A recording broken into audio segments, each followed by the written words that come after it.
सदियों से प्रभु की परंपरा को आ रहे हैं मनाते, जिसे पाम संडे या खजूर के द्वार के नाम से है जानते। पर ये नहीं जानते कि खजूर के नाम से था क्या आशय। यीशु के फसह के पर्व पर दूसरी बार मंदिर जाने का क्या था प्रश्नार्थ, जबकि यीशु के खिलाफ कैफा ने फैलाया था षड्यंत्र। या तो यीशु सब कुछ जानता था या उसे मानता था। विलियम बर्कले लूका के बारे में है बताता, लूका एक वैद्य था। ये यीशु के पीछे पीछे हर जगह था जाता। यीशु के 12 चुने हुए शिष्यों में वो कभी नहीं था आता।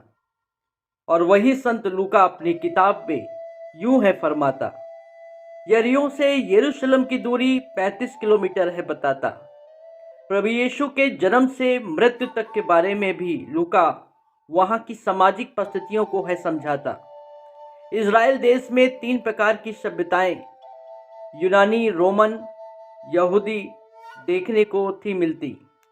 यीशु को सलीब तक की सजा का निर्णय के हकदार थे रोमन। कानून, शांति, सुरक्षा, सड़कों के लिए जाने जाते थे रोमन। यूनान में हुआ करते थे सभी दार्शनिक बुद्धिमान। यहूदी सिर्फ मूसा की व्यवस्था को थे मानते। यीशु को खुदा का बेटा नहीं अपितु यूसुफ बड़े का पुत्र थे मानते। यीशु को षड्यंत्र में फंसाने के लिए फरीसियों के कैफा असदुकी थे चाहते। एक और समूह था जिलोतियों का, जो रोमन सरकार से असंतुष्ट था। वो एक ऐसे मसीह की कल्पना थे करते जो इन लोगों से बचाएगा और खुदा के राज्य को वापस लाएगा। जो लोग यीशु के पीछे चलते थे वो लाचार और आशावादी तथा उनमें मोक्ष पाने की लालसा से यीशु के पीछे रहते थे। वो अपने पापों का अंगीकार करते थे। जब किसी बीमारी से ठीक होते थे तो वे यीशु के कार्यों का प्रचार करते थे और यीशु के राजा की तरह थे मानते, जिससे यहूदी, फरीसी, सदुकी यीशु से थे डरते। यीशु को फंसाने के लिए 30 चांदी के सिक्कों का था घोषित इनाम। इस इनाम के बारे में यीशु के शिष्य भी थे जानते। कैफा के आदमी यीशु के लालची चेलों को थे खोजते। ये रकम शेकेल और महामुद्रा में न थी, ये मुद्रा चांदी के 30 सिक्कों में थी। यीशु सब कुछ जानता था। यरूशलेम के प्रवेश की योजना में थी सतर्कता। यीशु का ये अचानक भाववेश कार्य न था। प्रभु यीशु ने गधे के मालिक से की थी व्यवस्था।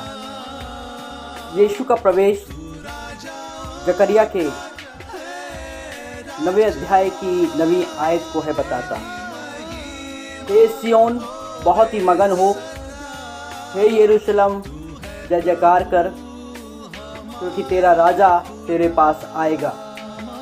वो धर्मी और उद्धार पाया होगा। वो दीन है गधे पर, वरन गधी के बच्चे पर चढ़ा हुआ आएगा।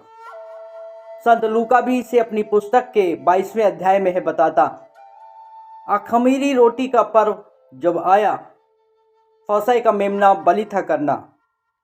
यीशु द्वारा व्यवस्था को पूरा था करना। जब यीशु यरूशलेम के निकट जैतून पहाड़ पर बैतफैगे और बैतनिय्याह के पास आए, ये जगह बलुवाई, मरुभूमि, रेगिस्तानी थी। यहाँ सिर्फ खजूर के पेड़ों के अलावा कोई पौधा नहीं था उगता। वहाँ के लोग खजूर के पेड़ों को अपना जीवन का रक्षक थे मानते।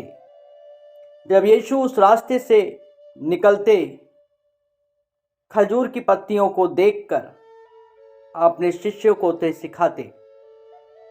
जिस तरह खजूर की पत्तियां अपनी अटलता के कारण आसमां की ओर निहारती हैं और अपने बनाने वाले को आसमां की तरफ देखती हैं, उसी तरह आने वाले संकट के दिनों के आने से पहले यीशु बताता है कि हमारा विश्वास खजूर की पत्तियों की तरह होना चाहिए।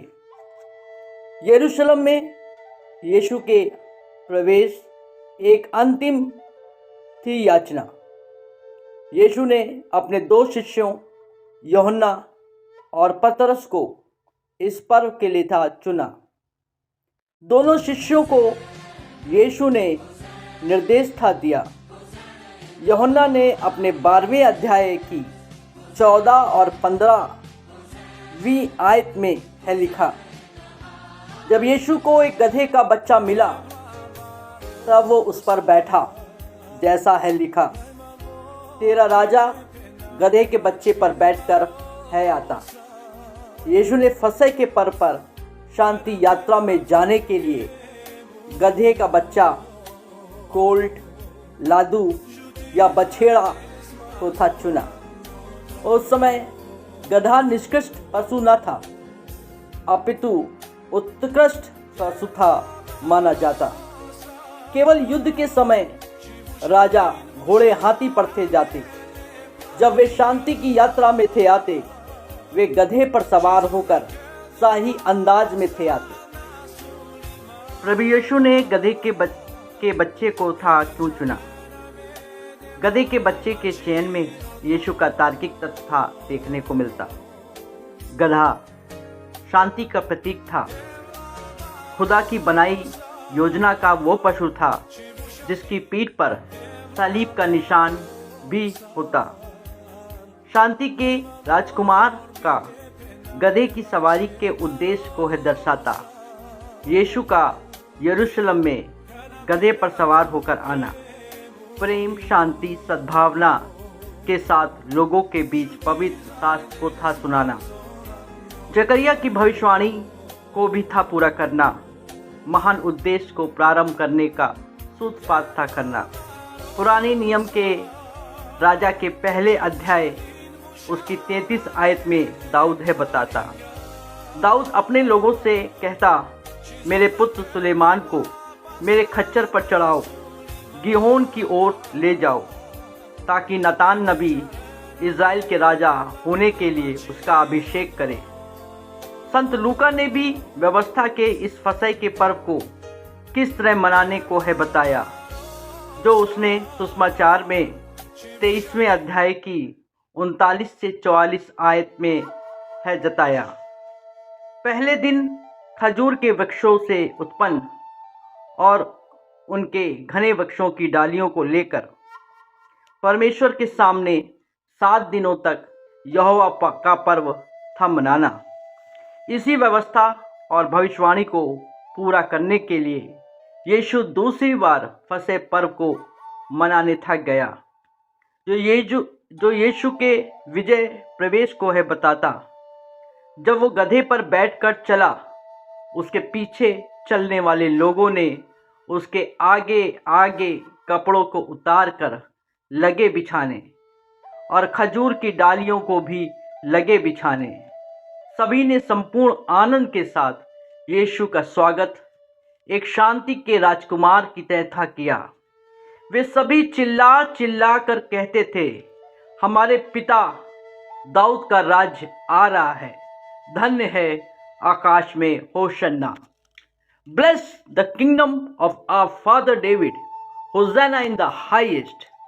इसलिए हम सभी खजूर का इतवार को या पाम संडे को परंपरा के रूप में है मनाते। यही पाम संडे या खजूर का इतवार पवित्र सप्ताह के प्रारंभ का होता है प्रतीक। आप सभी इस पाम संडे या खजूर के इतवार की हार्दिक शुभकामनाएं। इस नम्स को सुने और देखे जाने पर आपको परमेश्वर की ओर से बहुत याद की आशीर्वाद। Y hoy quiero agradecerte, Padre, por este